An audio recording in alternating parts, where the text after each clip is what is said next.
here. Please join me in welcoming Tina Chang.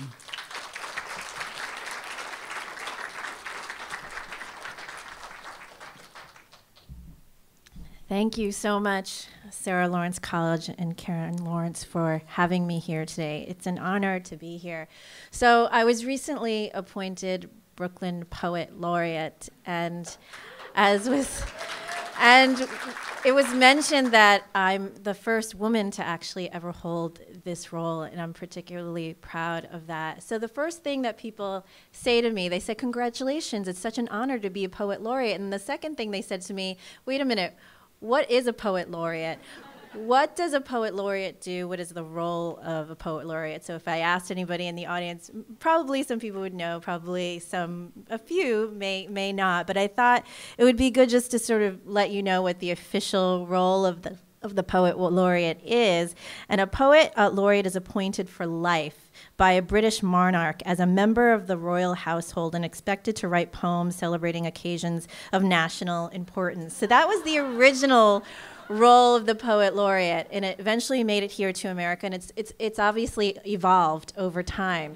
So I'm no longer writing poems for royalty because we don't really have royalty here in the United States, but it has evolved so that the role of the poet laureate is such that we are trying our best to educate the public about poetry, to gather as wide of a readership of poetry as possible. So some of the things that I've been working on, I've been thinking about so much. It was mentioned that the title of the New York Times article was "A Poet Who Doesn't Do Lofty."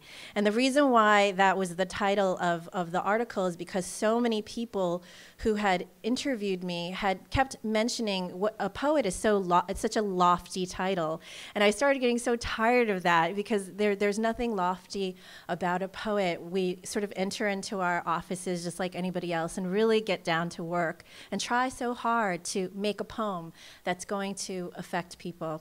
So one of my projects is entering into the middle schools so that I can reach children just at the time that they're about to become teenagers. I love that middle school period where they're between being children and being adults, and I wanted to catch them before they even got intimidated by poetry, because I think that one of the disheartening things for me is when I tell people I write poetry, the first thing that comes out of their mouth is, "Well, I don't really read poetry. I've never really had access." And I always felt like it was sort of impenetrable. And that makes me sad because when I was a very young child, for me, poetry, I felt, saved my life. I could walk into the public library and find a world that was open to me. So I thought, if I was a regular Queens girl that could walk into a library and open a book of poetry and feel so welcome, then anybody can.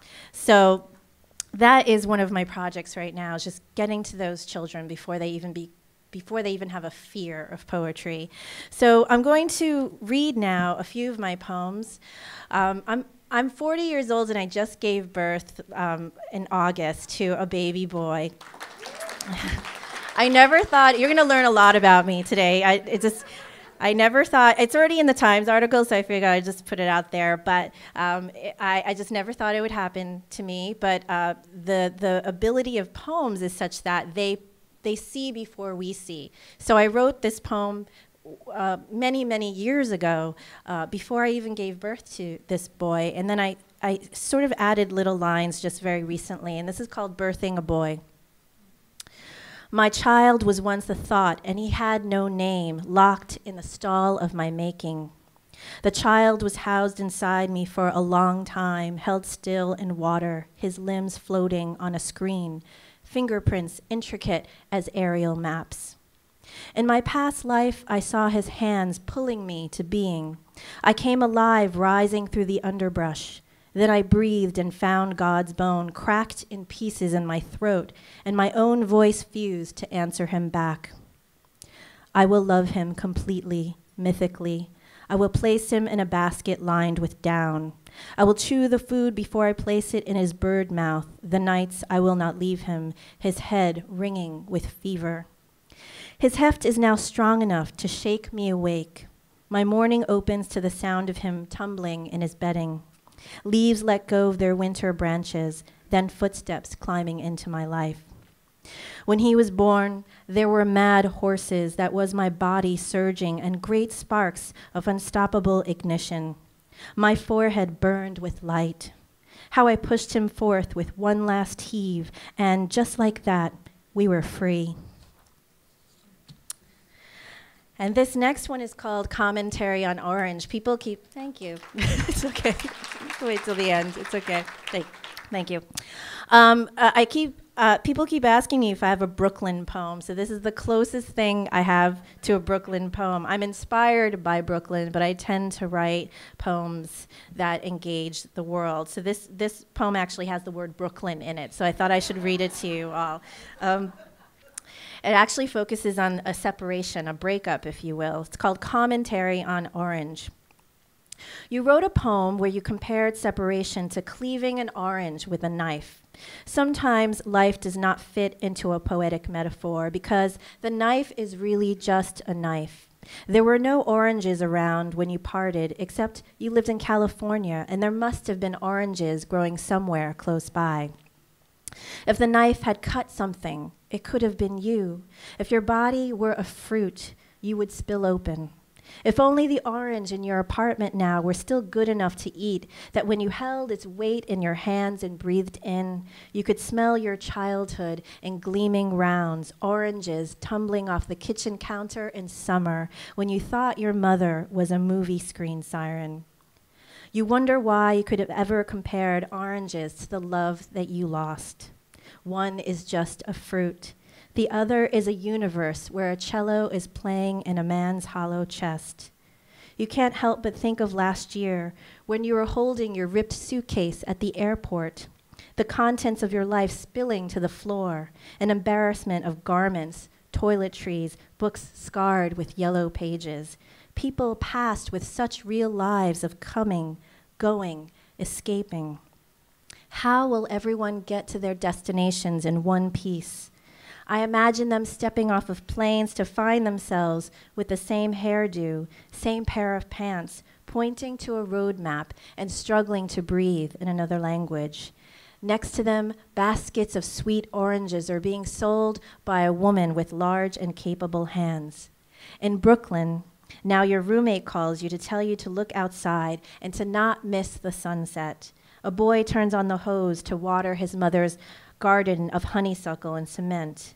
I walk away from the window, hating the uselessness of metaphors. I clean and rinse my knife, put it in its proper place, now yearning a sweetness that has no name, no shape, my craving for some invisible sugar. Thank you.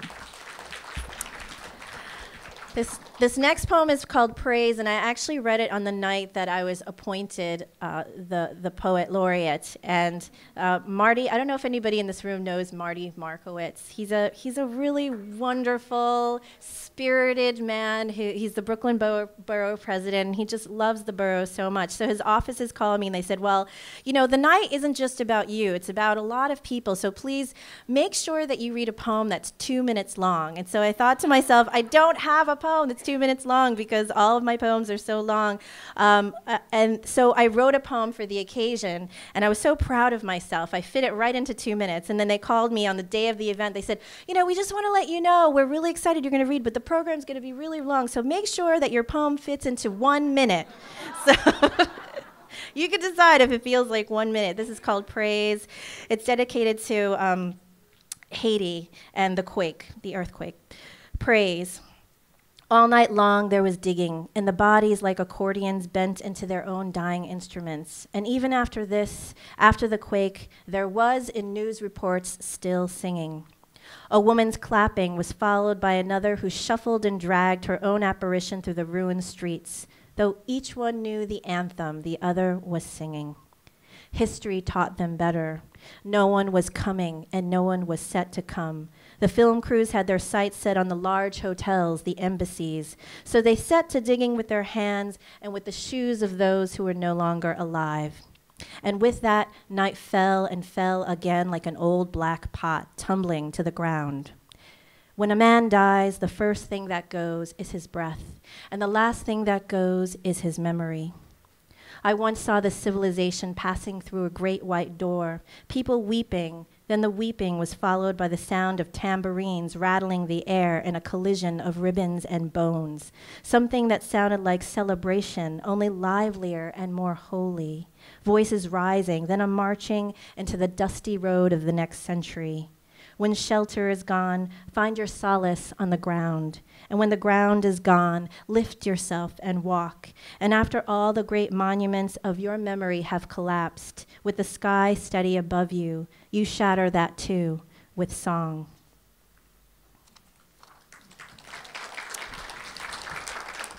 And this is my final poem. I oftentimes tell my students to take a risk. And so usually my risk is I write a new poem right before I'm going to read it. So I actually wrote this poem pretty much this morning, so you could probably tell that I wrote it this morning.